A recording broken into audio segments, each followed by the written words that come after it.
This is Get Real with Bob and Stacy, the show that helps you learn about the mortgage and real estate markets. Get the inside scoop from their expert list of guests and have some fun along the way. Now, here's Bob Gallagher and Stacy Alcorn. Welcome back. You're listening to Get Real with Bob and Stacy. You're joining us for our Leaders and Legends segment. And our guest today is CarrieAnne Doucette-Lapides, founder of Executive Decision. Welcome to the show, CarrieAnne. Hi, thank you. So I want to give everybody some background because it's kind of a unique background. I was like, oh, she'd be kind of cool to hang out with. So CarrieAnne is founder of Executive Decision, a full-service, permanent placement staffing agency based in Norton, Mass. CarrieAnne grew up in Braintree, attended UMass Boston, has spent 20 years of her career in event management and production, and the last 10 years in recruiting and staffing.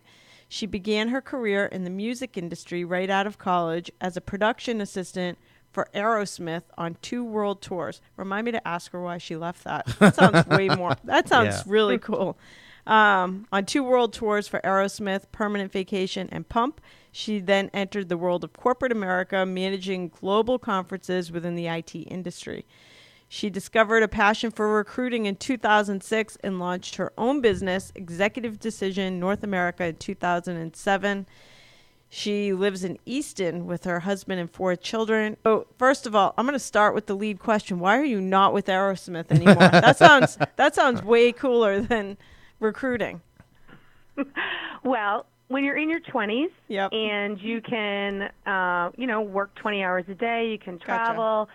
You basically can be told what to do and you'll do anything. Yep. That's a good thing to do. And I have to say that I was lucky enough to be on the tours where it was their huge comeback. Mm-hmm. They were sober. They were really healthy. I mean, It was a tremendous experience. It started like in 87, so I'm dating myself, but it was when Apple computers were all the rage and very few people were, versed in them. So that was really why I got hired. I looked like a groupie, but I knew how to work a Mac. So that was truly the long and short of it.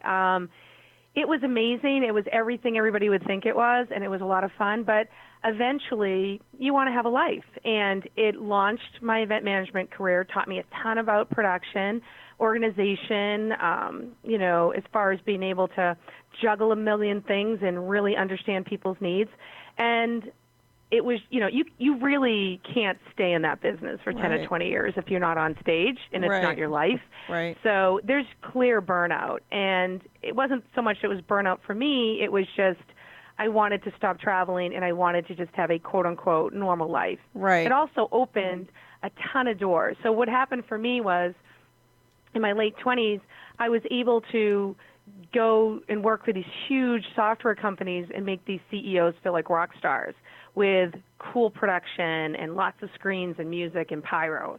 So it was a very fortunate transition for me. So that's pretty much why I left. That sounds cool. Can you still do that? Because I want to have an event with pyrotechnics. That sounds awesome. I'm going to the pyro, absolutely, yes. Done.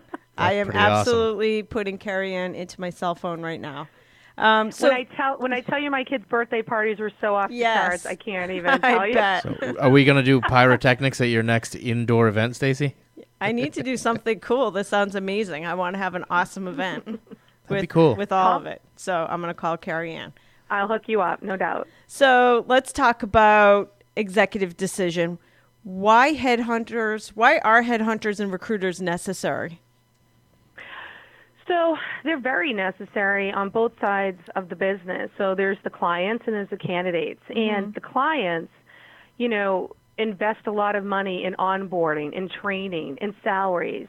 And they really need to get the production and the ROI, quite frankly, that they invest in that. And it's hard to find the right person. It's hard to find the people that either share your passion, understand your culture, have the skill set, and have the work ethic that it takes to help your business grow. Most people have stuff going on that stands in their way, or they can really, they can get themselves through the interview process and they can say they can do all these kind of things, but then once they get in that seat and they can't do it, you're even further behind. what a good headhunter recruiter will do is we'll do all that really tedious groundwork for you, and it'll talk to hundreds of people. It will read, read hundreds of resumes, and we'll drill down. So say we read 100 resumes, there might only be 5 good people in that pile. Right. But we have done that. So we've sort of, sifted through, found the rock stars, really gotten to know those rock stars and know who's really a good fit and who's not, because if you know your client, you know who fits in their company, who doesn't. On the other side, for a candidate, it's probably more important on the candidate side, to be quite honest, because we open doors, we get you in front of the right people, and we negotiate for you. I can call a hiring manager at pretty much any company because of the tools I have and the network I have. I can at least email a resume and get in front of a hiring manager, right, where regular candidates have to send it into cyberspace and apply online. No one ever sees it, and it goes nowhere. It's very frustrating. They waste months and months. I can also give the inside scoop on what they're really looking for, and for some reason, it's interesting, unless you have a sales background, you can sell anything, negotiate anything, but you're very uncomfortable doing it about yourself. Right. So if you're making $100,000 and this role asks you if you'll take the role for $80,000, for some reason you feel all intimidated and will say yes. Where if I'm negotiating for you, I will tell them, listen, person can't take it for less than $120. And that's what you go in as. That's so interesting. There's a tremendous benefit to working with a headhunter who's dedicated to your success. Huh. I mean, you just hit on so many points, because I say that in real estate too, that the reason you want an agent is you do not want to be negotiating your own deal, because you're not going to make the best bargain for yourself. And that's the same when it comes to negotiating for a position, but also in just marketing somebody that is available for a job to the right companies.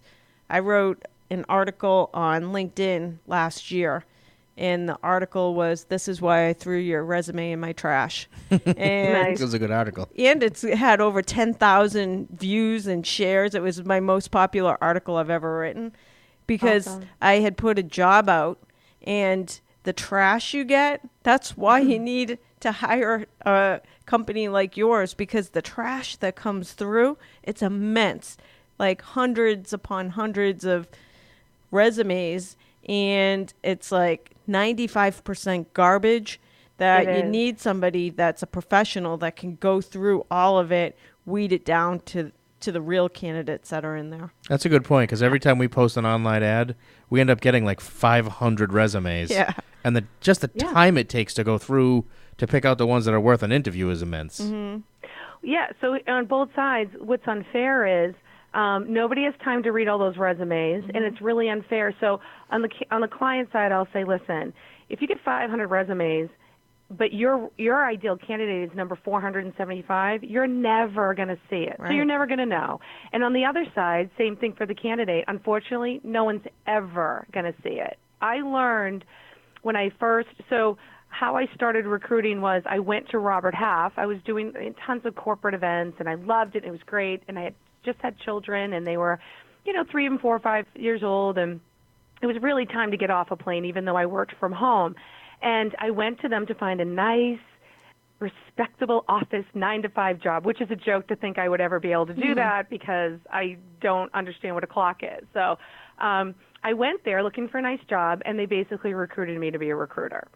I loved it. It was incredible boot camp. It was a very fast-moving train. But in learning accounting positions, which is really what they specialize in, and is accounting and finance, I would post jobs for bookkeepers. I would post jobs for, accounts payable people. I'd literally get 100 resumes from bartenders who closed their drawer out at the end of the night and thought that they were accountants. Right. And not that there's anything, wrong with being an awesome bartender, but you're not an accountant. Right. I mean, now in my hospitality situation and contacts, please, bartenders that are closing down at the night and could be a future food and beverage manager, send me your resume, but don't send it to me to be an accountant. Right. You know? So it's interesting. Do you do I'm guessing you do the background checks. I had somebody I hired last year for an administrative position. It was a couple of years ago. And I was so excited. I hit it off with her at the interview. And I was never up until this point good at like calling on references. And the first day she was in the office, one of my agents came over to me and he's like, "Oh, that's awesome that you hired Nancy. She's out of prison." I'm like, I guess she... Oh, my God. Yeah. That really happened? Oh, yeah. I Googled her, and she was like a white-collar criminal. Oh, that's not good. And then there's legal issues in getting them out, too, once Yes. you've hired them. So Well, I'm like... it's like trying to evict someone who won't pay their rent for a year. Yes. First of all, you always have to do the references. The references are huge, and we do formal background criminal checks. We do, unfortunately, I don't agree with this practice, but it is the practice now that almost every company will do a financial background check as well. They do a credit check. Yeah. I feel that's invasive, yet I do understand if you have, if you're being hired to handle the company funds, I guess you should be able to have your own act together. I get it, but the criminal check I get 100%. Right. So we do full criminal, we do background, and everyone does a drug test. Right. So yes, you absolutely have to. That's part of the service. That's a part of the reason why, companies will pay a fee is because they skip over all that, right? So all the due diligence has absolutely been done. I have a similar funny story, although not funny. It's funny to me. So I have a friend who's a headhunter who works for a big agency and placed a controller with a company and did the background check because that's part of what big agencies do, absolutely.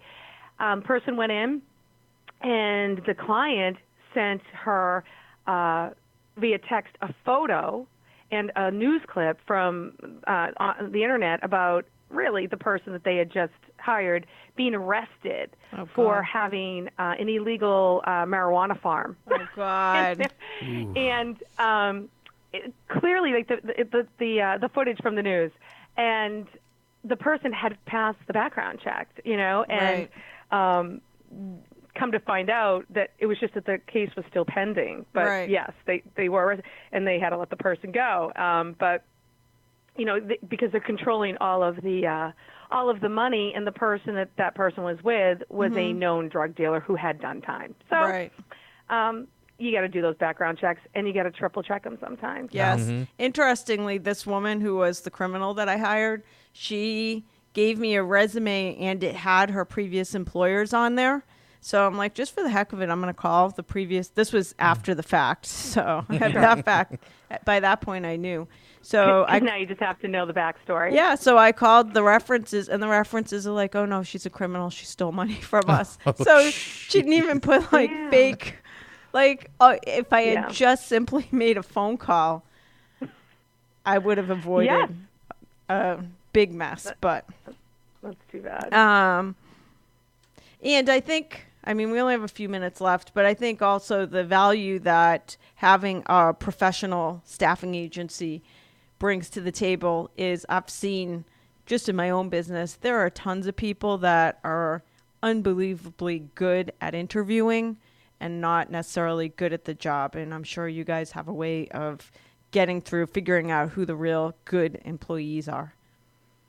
Absolutely. It's funny you would say that because that is the case, and you can see through that in your own phone screening. But what's interesting is the complete opposite is what's important to a good qualified candidate.